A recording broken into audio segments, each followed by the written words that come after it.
قبلہ و کعبہ کی اس پر اسرار گفتگو کے بعد قبول تشیع میں نواب صاحب کے بیانات۔ قبلہ و کعبہ، اللہ تعالیٰ آپ کو جزائے کثیر عطا فرمائے بتصدق محمد و آل محمد علیہ الصلاۃ والسلام کی 10 راتیں ہو رہی ہے کہ ہم اس مجلس مذاکرہ کی ہے شیعہ نشینی، ہم نے مقدس انوار ایمانی سے روشنی حاصل کی۔ قبلہ 10 راتیں مکمل ہو رہی ہے، 10 راتیں یادگار ہیں ہماری زندگی میں۔ ہم اس مجلس مذاکرہ کی حاشیہ نشین ہیں، ہم نے مقدس انوار ایمانی سے روشنی حاصل کی، بلند علمی اصول و قواعد سے استفادہ کیا اور طرفین کے دلائل کو غور سے سنا۔ ہم چند افراد ایسے ہیں جو تمام راتوں میں انتہائی ذوق و شوق کے ساتھ جلسے میں حاضر رہے ہیں اور ہر روز آپس میں شب کی گفتگو پر بحث و تبصرہ کر کے پوری چھان بین کرتے رہے۔ خدائے وحدہ لا شریک کا لشکر، خدائے وحدہ لا شریک کا شکر ادا کرتا ہوں کہ اس نے آپ کے ذریعے ہماری ہدایت کے اسباب مہیا فرما دیے، جس سے ہم لوگوں نے حق کو پہچان لیا اور وہ دلائل سے جو اب تک کبھی نہیں سنے تھے۔ قبلہ و کعبہ، مخالفین کے غلط اور گندے پروپیگنڈے کے خلاف، جیسا کہ انہوں نے ہم کو بتا رکھا تھا کہ شیعہ مشرک ہیں، شیعہ غالی ہے، شیعہ رافضی ہیں، شیعہ حق سے منحرف ہیں، ہمارے اور %% اور بالکل یقینی طور سے ثابت ہو گیا ہے کہ فرقہ شیعہ امامیہ اثنا عشریہ کا مذہب حق اور ان کا طریقہ سچا ہے، اور ہم نے اچھی طرح سے جان لیا ہے کہ حقیقی اسلام کے حامل یہی لوگ ہیں، یعنی شیعہ لوگ حقیقی اسلام کے حامل ہیں۔ صرف ہم چند حاضرین جلسہ ہی نہیں بلکہ اس شہرت کے جو علم مذاکرہ ہوا، اس کی شہرت ہوئی ہے، یہ دور دور تک پھیلے گا، تو جو حق جانے گا یقیناً وہ حق کی دنیا میں آئے گا۔ بلکہ اس شہر کے بہت سے بے لوث و بے غرض اشخاص جو حق و حقیقت کے طلبگار ہیں، روزنامہ اخبارات اور رسائل کو پڑھنے اور طرفین کے دلائل کو جانچنے کے بعد حق سے روشناس ہو گئے ہیں۔ جب حق سے روشناس ہو چکے ہیں، البتہ عام مجموعوں میں آمد و رفت اور اپنے خاص مشاغل نیز مخالفین کے ساتھ ربط و ضبط کی وجہ سے اپنے عقائد کو ظاہر کرنے کی طاقت نہیں رکھتے، لہذا انہوں نے خفیہ طور سے ہمارے سامنے شیعت کا اظہار کر دیا ہے۔ اس لیے کہ آپ نے کوئی بات قبلہ مشکوک چھوڑی ہی نہیں ہے، اور اپنی سادہ اور عام فہم تقریر سے ہم سب کے دماغوں میں حقائق کو واضح کر دیا اور حقیقت اور حق کا نور ہمارے قلب تک پہنچا دیا۔ لہذا ہم چند اشخاص جو اس وقت حاضر ہیں، چونکہ کسی کا خوف نہیں رکھتے، لہذا پوری جرأت کے ساتھ اعلان کرنے کے لیے تیار ہیں۔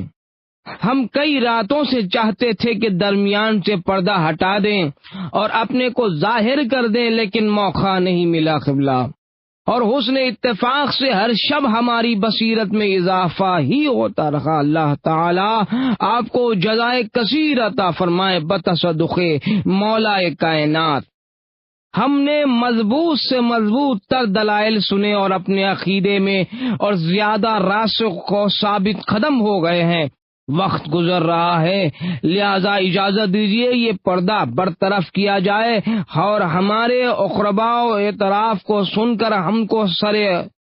سرفراز فرمائیے گا۔ ہمارے نام مولا کائنات امیر المومنین علی علیہ الصلوۃ والسلام اور ائمہ اثنا عشر علیہم السلام کے شیعوں کی فہرست میں درج فرمائیے، اور شیعوں کی جماعت میں اعلان فرما دیجئے کہ وہ ہم کو اپنی برادری میں قبول کریں۔ اس قیامت کے روز عدل الہی کے دربار میں اور اپنے جد بزرگوار کے سامنے شہادت دیجئے گا قبلہ کہ ہم لوگ علم و یقین کے ساتھ ائمہ اثنا عشر کو اور رسول خدا صلی اللہ علیہ وسلم کے اوصیاء و خلفاء کی ولایت پر ایمان لائے ہیں، لہذا ہم سب اس بات کا اقرار کرتے ہیں کہ ہم نے سابقہ مذہب کو چھوڑ دیا، اب ہم نے حق و حقیقت والا مذہب شیعہ اثنا عشری والا مذہب کو قبول کر لیا ہے، اور تا دم مرگ اور تا قیامت تک ہم اسی مذہب پر مریں گے، اسی مذہب پر ہم قائم رہیں گے، الحمدللہ۔ مجھ کو یہ دیکھ کر بہت خوشی ہے کہ چند نمایاں اور ممتاز ہستیاں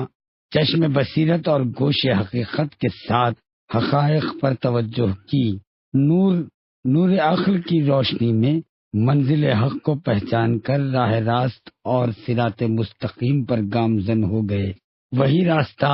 جس کے لیے رسول اکرم صلی اللہ علیہ وسلم نے ہدایت فرمایا۔ چنانچہ آپ کے اکابر علماء اہل سنت والجماعت جیسے امام احمد ابن حنبل نے اپنی مسند میں، اور ابن ابی الحدید نے شرح نہج البلاغہ میں، محمد ابن طلحہ شافعی نے مطالب سیول میں، اور ابن مغازلی نے اپنے فضائل میں، اور خوارزمی نے مناقب میں، سلیمان خندوسی نے ینابی المعدد میں، اور دوسروں نے نقل کیا ہے کہ حضرت نے فرمایا صراط علی حق، یعنی علی کا راستہ حق ہے جس سے ہم تمسک کرتے ہیں۔ میں امید کرتا ہوں کہ ہمارے دوسرے اسلامی بھائی بھی عادت اور تعصب سے ہٹ کے غور کریں تاکہ ان کی نگاہوں سے پردے ہٹ جائیں اور حق و حقیقت ان پر ظاہر ہو جائے۔ قبلہ صاحب، ہم آپ کے الطاف و عنایات کے ممنون ہیں کہ آپ نے بندہ پیشانی اور حسن اخلاق کے ساتھ ہمارے سوالات کے جوابات دیے۔ البتہ ہمارے گوشہ دل میں ابھی ایک مختصر سا اشکال موجود ہے، گزارش ہے کہ اس کو بھی حل فرما دیجیے تاکہ ہمارے بھائیوں کے لیے مسرت و اطمینان اور بصیرت کا باعث ہو، نیز ہمارے عقیدے اور ایمان میں مزید استحکام پیدا ہو۔ نواب صاحب، میں حاضر ہوں، فرمائیے کس چیز میں اشکال ہے تاکہ اس کا جواب عرض کر دوں۔ ہمارا اشکال ائمہ اثنا عشر کی امامت اور ان کے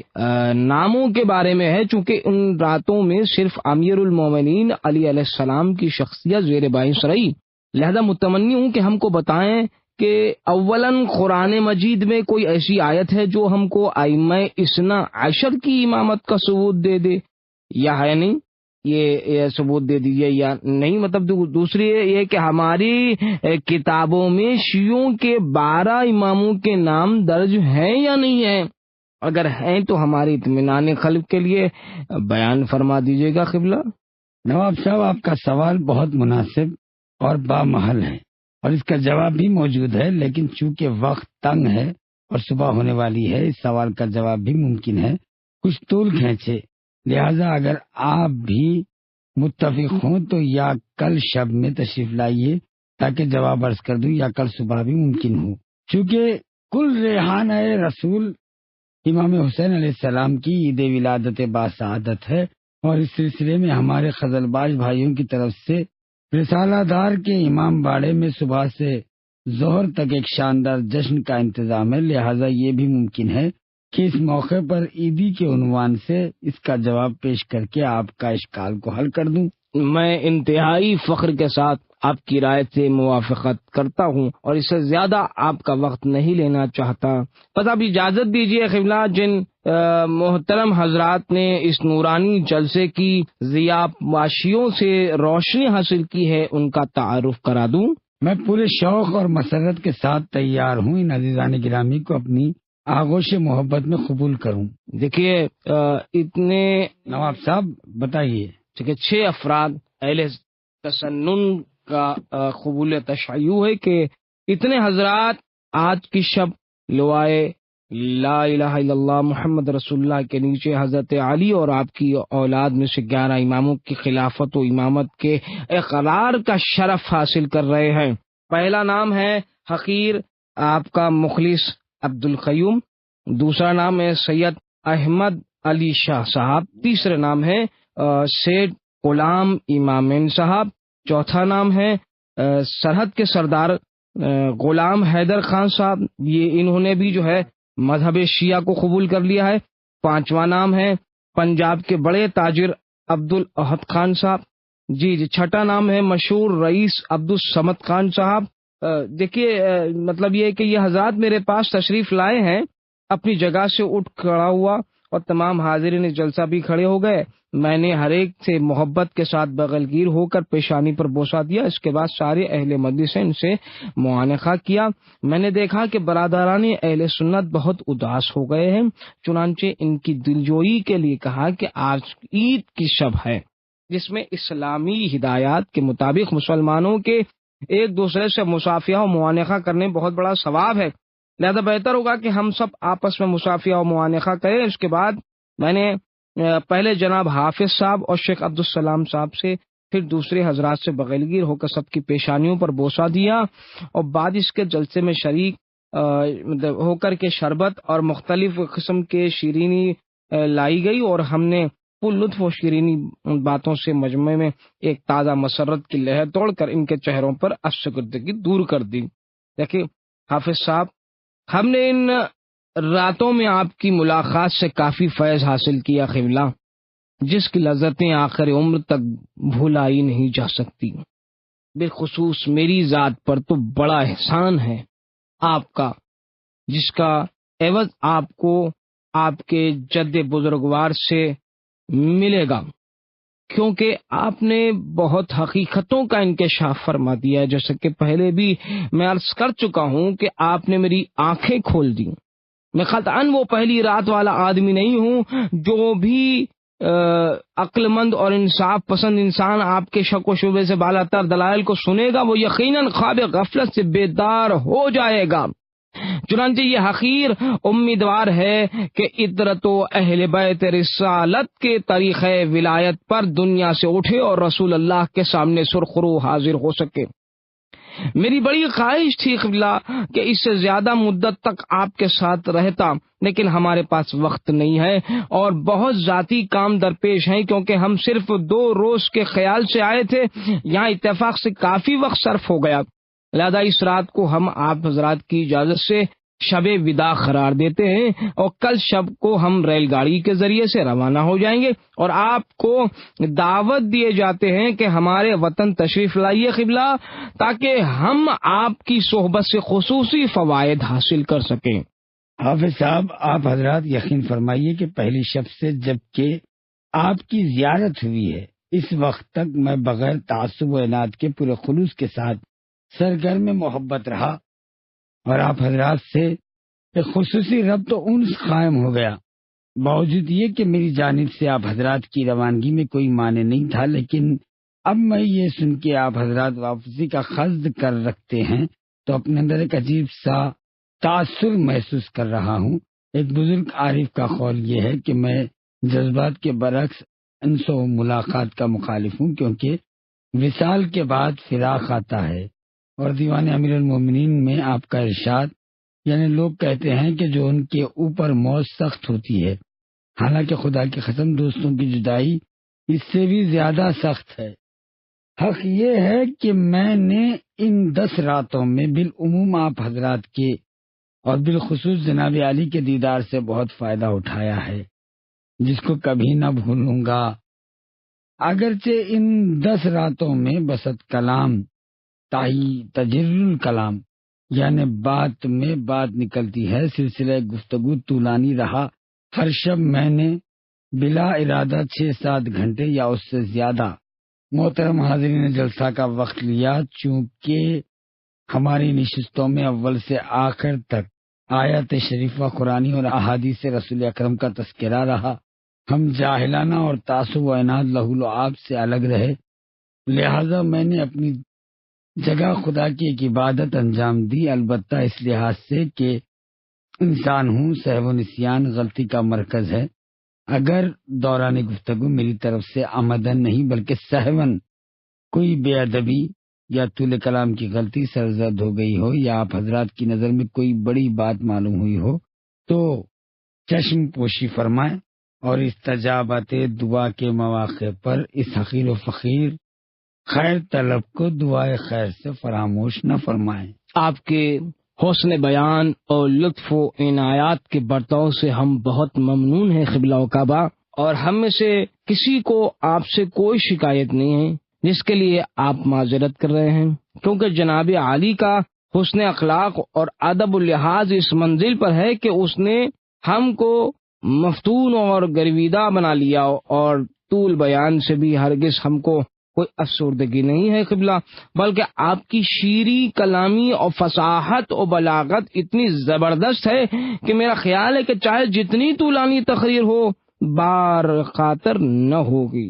میں آپ حضرات کے مراحم و الطاف کا شکریہ ادا کرتا ہوں۔ اپنے معروضات کے خاتمے پر ایک مطلب عرض کرنا چاہتا ہوں کہ کل چونکہ حامی امت فرزند رسول الثقلین حضرت امام حسین علیہ السلام کی عید ولادت باسعادت ہے، اور محترم حضرات خزل باش نے آپ کے دیگر شیعہ بھائیوں کی طرف سے رسالہ دار کے امام باڑے میں ایک شاندار محفل مسرت کی تشکیل کی گئی ہے، لہذا میں جناب علی اور دیگر حضرات حاضرین جلسہ کو اور آپ کے توسط سے جملہ برادران اہل سنت کو پرخلوص دعوت دیتا ہوں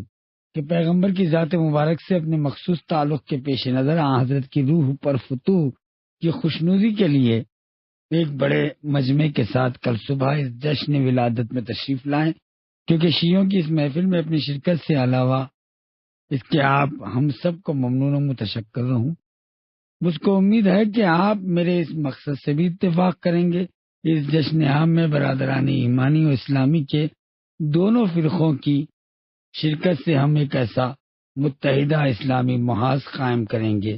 کہ دشمنان اسلام کو جو مسلمانوں میں تفرقہ اور جدائی چاہتے ہیں حیرت و عبرت میں ڈال دیں۔ عید میلاد حسینی سے متعلق چند اشعار، یعنی شعبان پر دوسرے مہینے قربانی ہے کیونکہ اس کے اندر سے نمایاں خیر و برکت حاصل ہوئی، ہمارے سارے رنج و غم دور ہوئے اور ہمارے درمیان خوشخبری پھیل گئی۔ اس کی تیسری تاریخ لوگوں پر پسندیدہ انعام و احسانات کا نزول ہوا،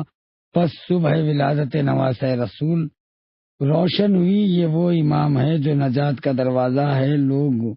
کیونکہ اس کے ذریعے سے بندوں کو گناہ سے بخشے جاتے ہیں۔ اس سے امامت کی وہ شاخ بلند ہوئی جو ہدایت کے تر و تازہ پھل ہیں۔ نبوت کا باغ اس کے نور سے روشن اور پھلا پھلا ہوا ہے۔ شیعوں کو اس کی پیدائش کی تہنیت، وجود و محبت اور ہر عیب و ریب سے پاک ہے۔ جب تیسری شعبان یعنی ولادت باسعادت امام حسین علیہ السلام کی صبح ہوئی تو محترم حضرات خزل باش کی جانب سے رسالہ دار کے امام باڑے میں ایک محفل مسرت بہت شان و شکوہ کے ساتھ منعقد ہوئی۔ مختلف طبقوں کے لوگ سویرے ہی سے کثرت کے ساتھ جمع ہو گئے۔ میں بھی ظہر سے 4 گھنٹے قبل ان شیعہ علماء اور اوسا کے ایک بڑے مجمع کے ہمراہ جو میری قیامگاہ پر آ گئے تھے جشن میں شرکت کے لیے امام باڑہ گیا۔ حق یہ ہے کہ جلسہ کافی شاندار تھا۔ ہر طبقے کے شیعہ اور سنی افراد کا اتنا کثیر مجمع تھا کہ اس قدر طویل و عریض امام باڑے کی وسیع فضا دونوں طرف کے بڑے بڑے دوہرے کمرے یعنی شاہراہ عام مکانوں کے کوٹھے بھی بھر گئے تھے۔ حضرات علماء اہل سنت میں جناب حافظ صاحب، شیخ عبدالسلام صاحبان بھی تشریف فرما تھے، نواب صاحب بھی تھے۔ میرے پہنچنے سے محفل میں ایک عجیب جوش و خروش پیدا ہو گیا، باوجود یہ کہ میرے بیٹھنے کے لیے ایک خوبصورت اسٹیج تیار کیا گیا، لیکن میں اہل تسنن کے بڑے بڑے علماء کا احترام ملحوظ رکھتے ہوئے اپنی جگہ سے کترا کے سیدھا انہی کے پاس جا گیا۔ میرے اس اکرام و احترام اور پرخلوص انکسار سے وہ بہت خوش ہوئے اور سامنے بیٹھ گئے۔ بعد شربت اور طرح طرح کی شیرنی لائی گئی۔ اس خاطر تواضع کے بعد 2 مداحوں نے اردو اور فارسی زبان میں بہترین قصیدے پڑھے۔ اس کے بعد سردار عبدالصمد خان صاحب جو پشاور کے نامی شیعہ رئیسوں میں سے تھے چند محترم خزل باش حضرات کے ساتھ آئے اور مجھ سے فرمائش کی کہ آج چونکہ عید کا دن ہے لہذا اہل جلسہ منتظر ہے کہ آپ اپنی تقریر سے ان کو مسرور فرمائیں۔ اس کے بعد ان 6 عدد جدید شیعوں کے اعزاز میں کھانے کی ایک عام دعوت دی گئی۔ اب اپنی تقریر کے متن کو بھی، جسے اخبارات اور رسائل کے نامہ نگاروں نے نوٹ کر کے شائع کرا تھا، اصل کتاب میں شامل کرتا ہوں، کیونکہ یہ فائدے سے خالی نہیں بلکہ کہا جا سکتا ہے کہ میرے 10 راتوں کے مناظر اور بیانات کا تتمہ ہے۔ قبلہ ممبر پر آئے اور ایک فصیح و بلیغ خطبے کے بعد فرمایا کہ خدا تعالیٰ نے قرآن مجید میں فرمایا کہ اے ایمان لانے والو، اللہ کی اطاعت کرو اور رسول کی اور صاحبان امر کی اطاعت کرو۔ بس اگر تم آپس میں کسی چیز میں نزاع کرو تو اس کو اللہ اور اس کے رسول کی طرف پلٹا دو۔ اگر تم اللہ اور روز قیامت پر ایمان رکھتے ہو تو یہ طریقہ کار تمہارے لیے بہت عمدہ اور نتیجے کے لحاظ سے بہترین ہے۔ ایک اہم موضوع جو مدت سے عمومیت کے ساتھ زیر بحث چلا رہا ہے، ہر قوم و فرقہ اپنی مطلب آوری کے لیے اس کا سہارا لیتا ہے، وہ حریت اور آزادی کا موضوع ہے، جو بالآخر کش فہم اور کوہتاہ نظر لوگوں کے لیے ایک جماعت کا اعلی کار بن گیا۔ چنانچہ اسی حریت و آزادی کو بنیادی قرار کر کے وہ انبیاء کرام کے الہی احکام سے، دین و شریعت کے دائرے سے جو خارج ہو گئے ہیں، حالانکہ اتنا ان کی سمجھ میں نہ آیا کہ پروردگار عالم کی بندگی اس کے شرائع حقہ کے قیود اور مقدس قوانین سے آزادی علم و عقل سے پوری مخالفت رکھتی ہے۔ ایسے حریت اور آزادی نوع بشر کے سکون و آسائش میں تباہی اور فتنہ و فساد کا باعث نظام فطرت کی مخالفت اور محققین علماء صاحبان عقل کے نزدیک مردود و ناقابل عمل ہے۔ البتہ جو حریت و آزادی بہتر اور ممدوح ہے، اس سے مراد مخلوق کی عبودیت، اپنے بشر کی تعظیم و پرستش اور اپنے ہی جیسے ہم جنسوں کی اندھی تخلیق سے آزادی۔ ایسی آزادی انسانیت کا لازمی جز ہے، کیونکہ ایک سنجیدہ فہمیدہ انسان جو زیور عقل سے آراستہ اور علم و معرفت کا حامل ہو، اس کا فرض ہے جیسے افراد کی بندگی اور غلامی سے الگ رہیں۔ کسی ایسے شخص کو گوارا نہ پیروی کریں جو اس کو وادی حیرت و ضلالت میں گرداں سرگرداں کریں۔ اس لیے قرآن مجید نے حکم دیا کہ اللہ کی اطاعت کرو اور رسول کی اطاعت کرو اور اس کی اطاعت کرو جو اولو الامر ہے۔ آیت آپ جانتے ہیں، وَأَطِیعُوا اللَّهَ وَأَطِیعُوا الرَّسُولَ وَأُولُو الْأَمْرِ مِنکُم، یعنی اطاعت کرو خدا کی اور اطاعت کرو پیغمبر کی اور صاحبان امر کی۔ بحکم آیت اللہ کی اطاعت کی بعد نوع بشر میں پیغمبر اور صاحبان امر کی اطاعت واجب ہے۔ پیغمبر خاتم الانبیین کے احکام کی اطاعت جو تمام مسلمان بالعموم متفق ہے، اس کو اس حقیقت سے انکار نہیں ہے۔ البتہ اہل اسلام کے اندر جو اختلاف پیدا کیا گیا وہ صرف اولو الامر کے معنی میں ہے، کیونکہ خدا تعالیٰ نے اس آیت میں اپنی اور اپنے رسول کی اطاعت کے بعد اولو الامر کی اطاعت واجب رکھی۔ تو اولو الامر کے معنی میں اہل سنت کا عقیدہ بھی ملاحظہ کر لیں۔ برادران عامہ اہل تسنن کا عقیدہ یہ ہے کہ آیت میں اولو الامر سے عمراء، حکام اور افسران لشکر مراد ہے، لہذا سلاطین اور صاحبان حکومت اس کے ماتحت آتے ہیں۔ چونکہ حضرات اہل تسنن بادشاہوں کے احکام کی اطاعت اور واجب سمجھتے ہیں، فسق و فجور اور ظلم و جور کے مرتکب ہی کیوں نہ ہو، اس دلیل سے کہ یہ لوگ آئے اولو الامر میں داخل ہیں، لہذا ان کی اطاعت فرض ہے۔ حالانکہ ایسا عقیدہ عقلی اور نقلی دلیلوں سے باطل ہے۔ تنگی وقت کی وجہ سے یہ مختصر محفل کی متمنی نہیں ہے کہ اس عقیدے کے بطلان میں سارے دلائل عرض کروں، اس لیے کہ تفصیل پیش کرنے کے لیے کم سے کم 1 مہینے کا موقع درکار ہے۔ صاحبان امر کی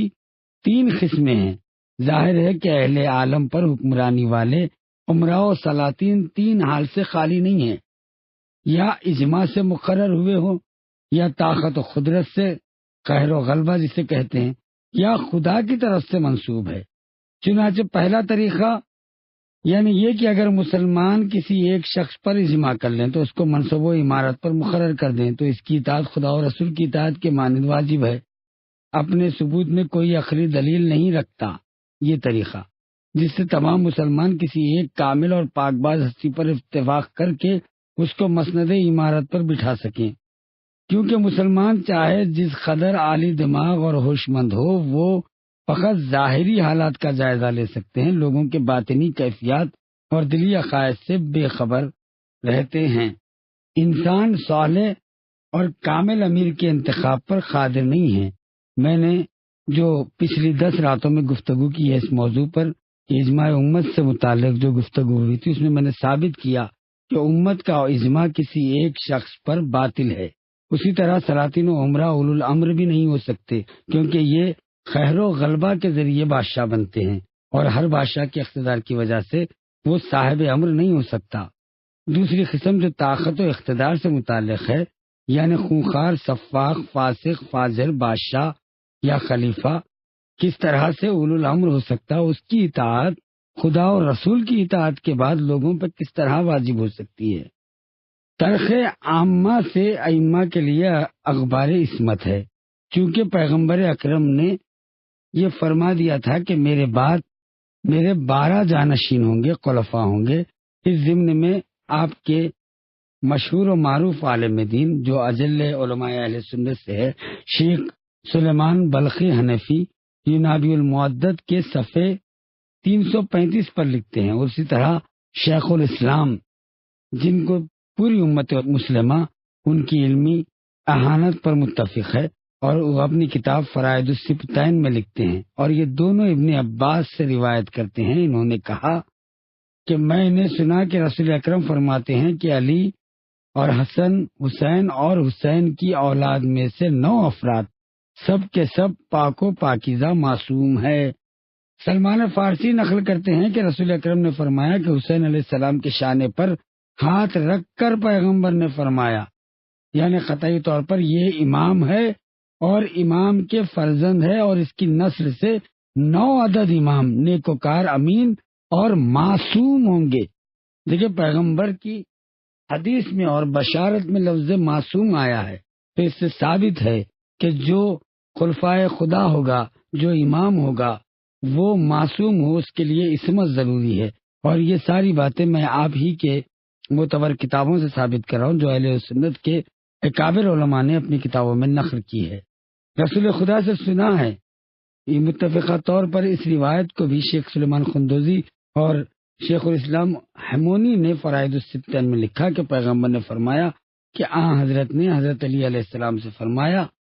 کہ تم میرے علم کے وارث ہو، تم امام اور میرے بعد خلیفہ ہو، تم لوگوں کو وہ باتیں بتاؤ گے جو وہ نہیں جانتے، تم میرے نواسوں کے باپ اور میری بیٹی کے شوہر ہو، اور تمہاری اولاد میں سے اطرت اور معصوم امام ہے۔ اس قسم کی اخبار و احادیث اکابر علماء اہل سنت کے طرف سے بکثرت مروی ہیں، جن میں سے مختصراً وقت میں نمونے کے لیے اسی قدر کافی ہے پیش کرتا ہوں۔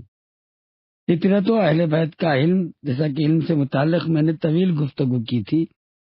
پیغمبر اکرم نے فرمایا کہ میری اطرت میری طینت سے پیدا کی گئی، اور خدا تعالی نے ان افراد کو علم و فہم و کرامت فرمایا ہے۔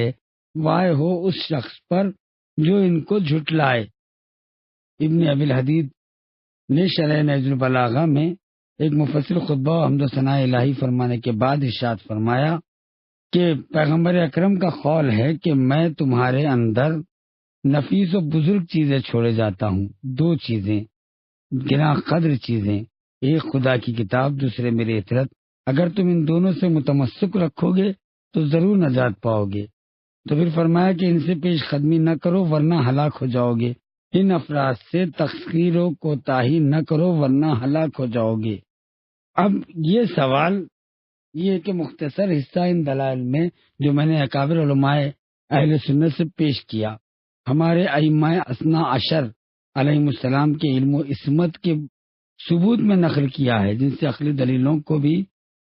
قوت پہنچتی ہے۔ یہ سوال کہ اسماء ائمہ قرآن میں کیوں نہیں آئے، بعض بہانہ ساز اور ہیلا جو اشخاص نے ایک شبہ ایجاد کر کے عوام میں پھیلایا ہے۔ اگر شیعوں کے 12 امام برحق ہیں تو دین کی سند محکم یعنی قرآن مجید کے اندر ان کے نام کیوں نہیں آئے؟ تو کل شب کی نشست میں برادران عزیز نے مجھ سے یہی سوال کیا تھا، لیکن چونکہ وقت کافی گزر چکا تھا لہذا میں نے جواب آج کے اوپر رکھا تھا۔ اب جب کہ آپ حضرات کے اسرار سے منبر پر آ گیا ہوں اور موقع بھی مناسب ہے تو پروردگار کی توفیق و تائید سے اس اشکال کو رفع کروں۔ پہلی گزارش یہ ہے کہ چند کوہتا فہم لوگوں کو ایک بہت بڑی غلط فہمی دامنگیر ہے۔ ان کے خیال میں جملہ امور کے جزیات بھی قرآن مجید میں مذکور ہیں، حالانکہ یہ محکم آسمانی کتاب بہت سی مجمل اور مختصر اور خلاصے کے طور پر نازل ہوئی ہے، جن میں صرف کلیات امور کا حوالہ دیا گیا ہے۔ جزیات کے اس کے مفسرین یعنی پیغمبر خدا رسول خدا کے ذمے چھوڑ دیا۔ چنانچہ سورہ حشر کی 59ویں آیت میں ارشاد ہو رہا ہے کہ رسول اللہ تم کو جس چیز کی ہدایت کرے اس کو اختیار کرو اور جس سے منع کرے اس سے باز رہو۔ لہذا جب ہم طہارت سے دیات تک اسلام کے احکام و قوانین کا جائزہ لیتے ہیں تو نظر آتا ہے کہ قرآن مجید میں ان کے کلیات کا ذکر تو موجود ہے، لیکن اس کی تشریح و تفصیل پیغمبر نے فرمائی۔ اب جواب اشکال کا بھی سن لیں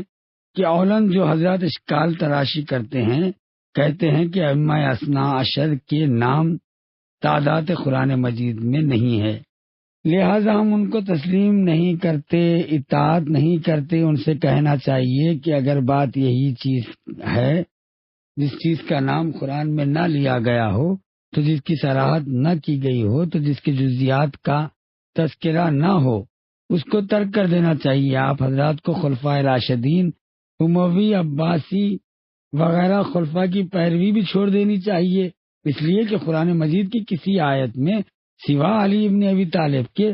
خلفائے راشدین اور خلفائے اموی و عباسی کی خلافت، طریقہ اجماع یا تعین خلافت میں امت کے اختیار اور ان کے اسماء تعداد کی طرف کوئی اشارہ نہیں ہے۔ پس آخر کس بنیاد پہ، کون سے قاعدے کی بنیاد پر ان کا اتباع کرتے ہو؟ ان کے مخالفین کو رافضی اور مشرک اور کافر کہا جاتا ہے۔ ان سب سے قطع نظر اگر قاعدہ یہی ہے تو قرآن مجید میں جس کی وضاحت اور نام موجود نہ ہو اس کو ترک کر دینا ضروری ہے، تو آپ حضرات کو تمام احکام و عبادات کا تارک بن جانا چاہیے، کیونکہ ان میں سے کسی ایک کے تفصیلات و جزیات کا ذکر قرآن میں نہیں ہے۔ اولو الامر سے علی اور ائمہ اہل بیت مراد ہے، جیسا کہ میں نے ابھی آپ کی وہ معتبر علماء اہل سنت کی کتابوں سے پیش کیا تھا کہ رسول اللہ صلی اللہ علیہ وسلم کو پہنچا ہے سلسلہ، یعنی فرائض السمتین میں علامہ ہمونی نے تفصیل سے اس حدیث کو نقل کیا ہے، اور عیسیٰ ابن حمدان نے اسی طرح سے امیر المومنین علیہ السلام سے روایت کی ہے کہ پیغمبر نے فرمایا کہ میرے شریک وہ لوگ جن کی اطاعت کو خدا تعالیٰ نے اپنی اطاعت سے ملحق فرمایا اور ان کے حق اولو الامر منکم نازل فرمایا، تم کو چاہیے کہ ان کے کلام سے باہر نہ جاؤ، ان کے فرما بردار رہو اور ان کے احکام و امر کی اطاعت کرو۔ جب میں نے یہ ارشاد سنا تو عرض کیا کہ یا رسول اللہ مجھ کو خبر دیجئے، تو فرمایا یا علی، اے علی تم ان سے پہلے ہو۔ اور محمد ابن شیرازی جو اجل علماء اہل سنت میں سے رسالہ اعتقادات میں روایت کرتے ہیں، جس وقت رسول خدا نے امیر المومنین علیہ السلام کو مدینے میں اپنا خلیفہ بنایا تو آئے شریفہ اولو الامر منکم علی علیہ السلام کی شان میں نازل ہوئی۔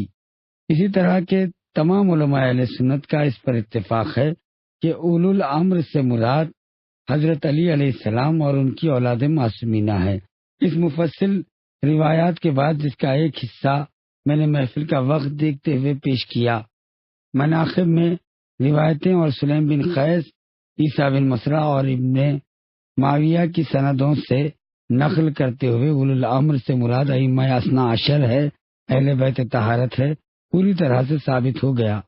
اب میں سمجھتا ہوں کہ اولو الامر کے معنی واضح کرنے کے لیے یہی مذکورہ بالا چند روایتیں کافی ہوں گی۔ رہی ائمہ اطہار کی تعداد اور ان کی اسماء مقدسہ، تو اس سلسلے میں بھی اکابر علماء اہل تسنن کے ترک سے مروی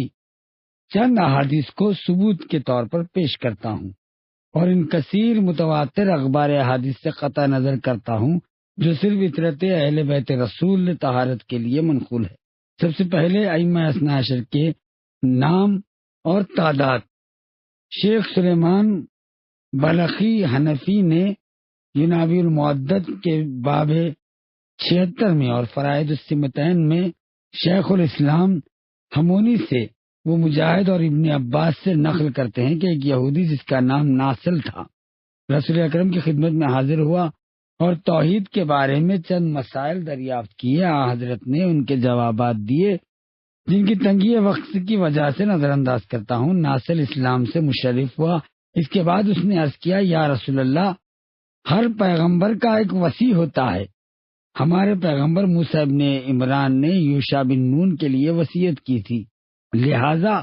ہم کو خبر دیجئے کہ آپ کا وصی کون ہے؟ حضرت نے فرمایا، انا وصیًا علی ابن ابی طالب و بعد سبط علی الحسن والحسین قتلہ تسمہ ائمۃ من صلب الحسین،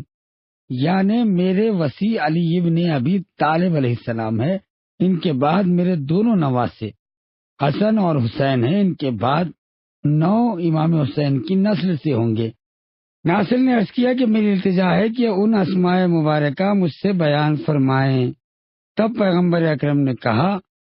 کہ سب سے پہلے حضرت علی، پھر ان کے بڑے فرزند امام حسن، پھر ان کے دوسرے فرزند امام حسین، ان کے بعد ان کے فرزند علی، علی کے بعد ان کے فرزند محمد، محمد کے بعد ان کے فرزند جعفر، جعفر کے بعد ان کے فرزند موسیٰ، موسیٰ کے بعد ان کے فرزند علی، علی کے بعد ان کے فرزند محمد، محمد کے بعد ان کے فرزند علی، علی کے بعد ان کے فرزند حسن، اور حسن کے بعد ان کے فرزند حجت آخر محمد مہدی ہوں گے۔ پس یہ سب 12 لوگ باقی 9 اماموں کے نام بتانے اور یہ واضح کرنے کے بعد کہ 12ویں امام یعنی محمد مہدی علیہ السلام تک ہر امام کی وفات کے بعد اس کا بیٹا اپنے باپ کا جانشین اور امام ہوگا۔ اس روایت میں بھی تفصیلات ہے۔ ہر ایک کے طریقہ شہادت کے متعلق سوال کیا، پیغمبر نے تفصیلاً سارا ذکر حاصل کیا۔ اسی طرح ایک اور روایت میں کہ حضرت نے فرمایا کہ ان میں کے اول سردار اوصیاء اور پدر ائمہ علی ہیں، پھر ان کے بعد ان کے بیٹے حسن اور حسین، پھر ان تینوں ہستیوں سے ملاقات کرو گے، پھر اس کے بعد امام زین العابدین پیدا ہوں گے، وہ تمہاری زندگی کا آخری وقت ہوگا، دنیا سے تمہارا آخری توشہ دودھ ہوگا، ان سے تمسک اختیار کرو، جاہلوں کا جہل تم کو گمراہ کر دے گا۔ یہ روایت پیغمبر اکرم نے بیان کی ہے جابر ابن عبداللہ انصاری سے، اور ان سب کو بشارت دی ہے کہ تم میرے 5ویں بیٹے محمد باقر سے ملاقات کرو گے۔ اسی طرح پیغمبر کے بعد خلفاء کی تعداد 12 ہے۔ اسے کثرت سے علماء اہل سنت نے لکھا۔ سید علی شافعی حمدانی معدۃ القربہ میں نقل کرتے ہیں، انہوں نے کہا کہ ہم ایک احاطے کے اندر جس میں عبداللہ ابن مسعود بھی بیٹھے ہوئے تھے، ایک اعرابی رسول اللہ کے پاس آیا اور کہا کہ تم میں عبداللہ کون ہے؟ عبداللہ نے کہا کہ میں ہوں۔ اس نے کہا کہ اے عبداللہ، پیغمبر نے تم کو اپنے خلفاء کی خبر دی ہے؟ انہوں نے جواب دیا کہ ہاں، پیغمبر نے فرمایا الخلفاء بعدی اثنا عشر عدد، یعنی میرے بعد میرے خلفاء 12 ہوں گے، جو نغبائے بنی اسرائیل کی تعداد۔ نیز شیبہ سے انہوں نے عبداللہ شیبہ سے اسی روایت کو نقل کیا کہ پیغمبر نے فرمایا کہ میرے بعد 12 خلفاء ہوں گے۔ اسی طرح عبداللہ ابن عمر نے جابر ابن سمرہ سے، اور انہوں نے پیغمبر سے نقل کیا ہے کہ حضرت نے فرمایا کہ الخلفاء بعدی اثنا عشر، میرے بعد 12 خلفاء ہوں گے جو نغبۂ بنی اسرائیل کی تعداد کے مطابق ہوں گے، اور وہ سب بنی ہاشم سے ہوں گے۔ مذکورہ کتابوں کے علاوہ دوسرے بڑے بڑے علماء اہل سنت نے بھی اپنی کتابوں میں موقع سے متفرق طور پر اس بارے میں کثرت سے حدیثیں نقل کی۔ چنانچہ خواجہ بزرگ سلیمان بلخی یناب المعدت میں، اسی طرح سید علی حمدانی نے معدۃ القربہ میں، اور اس سلسلے میں شیخین سے یعنی امام ترمذی اور امام ابو داود نے بھی اپنی صحاح میں اس حدیث کو نقل کیا ہے کہ یحییٰ ابن حسن فقیہ نے اب کتاب عمدہ میں، اور یہ دونوں یعنی صحیح بخاری، صحیح ترمذی اور صحیح ابو داود میں، اور صحاح ستہ کی یہ اہم کتابوں میں حسن ابن فقیہ سے یہ روایت نقل کی ہے کہ پیغمبر نے فرمایا الخلفاء بعد النبی صلی اللہ علیہ وآلہ وسلم اثنا عشر خلیفۃ کلہم من قریش،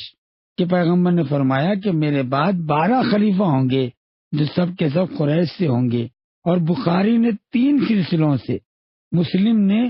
9 سلسلوں سے اور ترمذی نے 1 سلسلے سے، حمیدی نے 3 سلسلوں سے اسی حدیث کو نقل کیا کہ پیغمبر نے فرمایا کہ میرے بعد 12 خلیفہ ہوں گے، کلہم من بنی ہاشم۔ بخاری و مسلم میں یہ روایت موجود ہے کہ پیغمبر فرما رہے ہیں کہ میرے بعد 12 خلیفہ ہوں گے۔ اب اس کے بعد یہ جملہ قابل غور ہے، کلہم من بنی ہاشم، یعنی یہ سب بنی ہاشم سے ہوں گے، یہاں تک کہ صفحے 446 میں لکھتے ہیں۔ بعض محققین علماء یعنی علماء اہل سنت نے کہا کہ رسول اللہ کے بعد 12 خلفاء کی امامت پر دلالت کرنے والی حدیثیں بکثرت طریق کے ساتھ مشہور ہے، جن سے انسان کو پتہ چلتا ہے کہ اپنے خلفاء کی تعداد معین کر کے رسول نے اپنے اہل بیت اطرت میں سے 12 اماموں کو مراد لیا۔ ان حدیث کو حضرت کے بعد ہونے والے خلفاء صحابہ سے مطابق کرنا ممکن نہیں ہے، کیونکہ پیغمبر نے 12 کا عدد کا معین کیا ہے اور یہ صرف 4 ہی تھے۔ سلاطین بنی امیہ پر بھی ان کا انطباق نہیں ہوتا، اس لیے کہ دوبارہ لوگ سے زیادہ تھے، یعنی 13 تھے۔ علاوہ اس کے 2 سوا عمر ابن عبدالعزیز کے سب ظالم تھے۔ عمر ابن عبدالعزیز کا ظلم ثابت کرنے کے لیے بھی اس قدر کافی وقت ہے جس نے خلافت غصب کی تھی، اور وہ بنی ہاشم میں سے بھی نہیں تھا، جیسا کہ حضرت نے ارشاد فرمایا کلہم من بنی ہاشم۔ اس کو تمام علماء اہل سنت نے لکھا کہ کلہم من بنی ہاشم، تو اس کا اطلاق بھی اس پر نہیں ہوتا، تو کیونکہ ان کی تعداد بھی 12 سے کہیں زیادہ ہے۔ انہوں نے اطرت رسول کے حق میں ہدایت خداوندی کی قطعاً کوئی رعایت نہیں کی، جیسا کہ سورہ شعراء میں ہے کہ اے رسول کہہ دو کہ میں تم سے تبلیغ کا کوئی اجر نہیں چاہتا سوائے یہ کہ میرے خرابت داروں سے محبت کرو۔ پس تمام علماء اہل سنت نے متفقہ طور پہ لکھا کہ اس آیت میں قربا سے مراد اہل بیت رسول ہے اور ائمہ معصومین ہے۔ اسی طرح طلب حق میں جہاز کا بیان اگر حقیقت واقفیت سے تعصب و عناد کا پردہ ہٹایا جائے اور علم و عقل سے انصاف کی رہنمائی باوجود تعصب کے حق واضح اور آشکار نظر آئے گا۔ چنانچہ صاحب کتاب البیان ابو عثمان عمرو المتوفی 255 ہجری، جو اہل سنت کے علماء محققین اور دایان معتصبین اور متقدمین میں سے تھے، انہوں نے حقائق کی طرف اشارہ کرتے ہوئے خواجہ بزرگ کے بعض کلمات کو درج کیا۔ لکھا کہ در حقیقت اہل بیت کے اوپر دوسروں کو فضیلت دینے میں نزاع کرنے کی وجہ سے خصومتوں نے سلیم عقلوں کو ناقص اور اچھے اخلاق کو فاسد بنا دیا۔ پس ہم پر طلب حق اور اس کا اتباع، قرآن مجید میں خدا کی مراد معلوم کرنا، تعصب اور ہوائے نفسانی کو ترک کرنا اور اپنے اسلاف و اساتذہ و آباء و اجداد کی تقلید سے دور رہنا واجب ہے۔ لیکن افسوس کا مقام ہے کہ باوجود یہ کہ ایسے نظریات بھی اختیار ان کے قلم سے جاری ہوتے ہیں،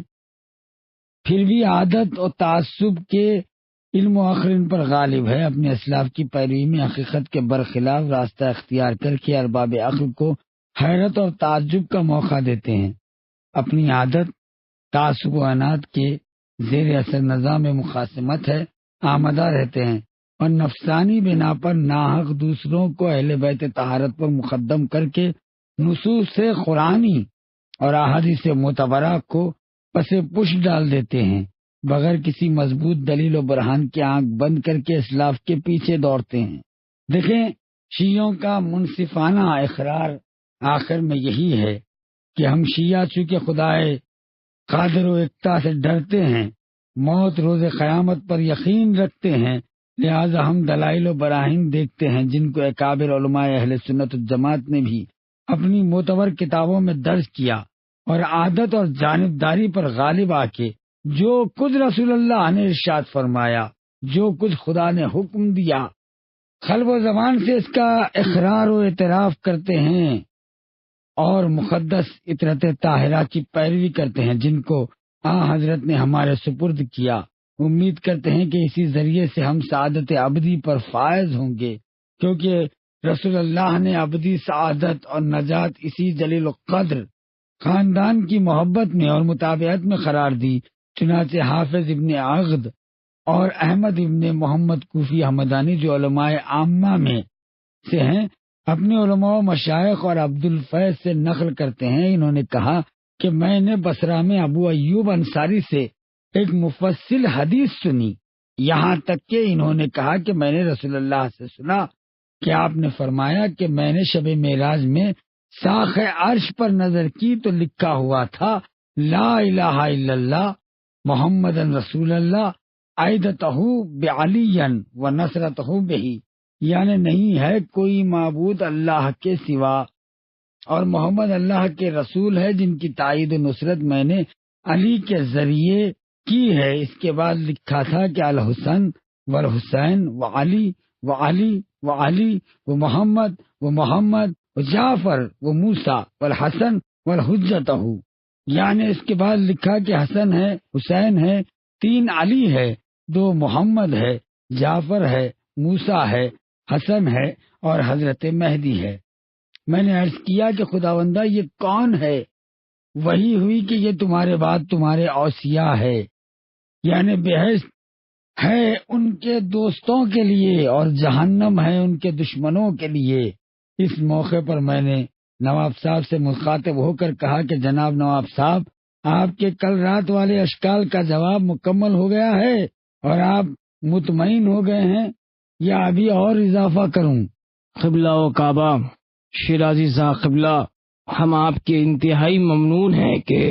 ہم نے پورا فیض حاصل کیا اور روشن ضمیر لوگوں کے دلوں میں اب کوئی شبہ و اشکال باقی ہی نہیں رہا۔ خدا آپ کو اور ہم کو جزائے خیر عطا فرمائے۔ سب نے مل کر آمین کہی اور خود میں نے بھی پرخلوص آمین کہا، کیونکہ میں صرف خدا تعالی ہی سے اجرا و جزا کی امید رکھتا ہوں کہ محمد و آل محمد سلام اللہ علیہ مجمعین کے طفیل میں ہم پر لطف و عنایات کی نظر فرمائے۔ اور امید ہے کہ جس طرح آج تک ہم کو اپنے بے شمار مراحی مولتاف سے فیض یاب رکھا، اسی طرح روز قیامت تک رہے گا اور ہم قبلہ و کعبہ کے حق میں ہمیشہ تا دم مرگ ہمیشہ اپنی نمازوں میں، عبادتوں میں دعائیں کرتے رہیں گے۔ اس کے بعد سلطان الواعظین نے مسلمانوں کے باہمی اتحاد و اتفاق کی ضرورت پر زور دیا اور آپس میں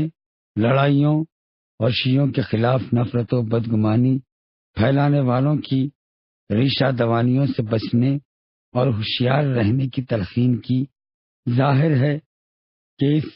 اہم اخلاقی تعلیم کو قبول کرنے سے کسی ہوش مند اور سلیم الطبع انسان کو انکار نہیں ہو سکتا،